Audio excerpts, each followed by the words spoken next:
الحمد لله الذي أنزل على عبده الكتاب ولم يجعل له عوجا قيما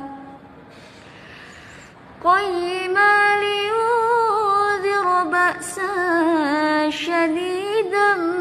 من لدنه ويبشر المؤمنين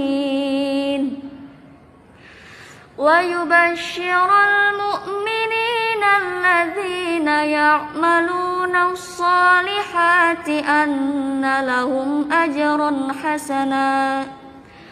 ماكثين فيه أبدا وينذر الذين قالوا اتخذ الله ولدا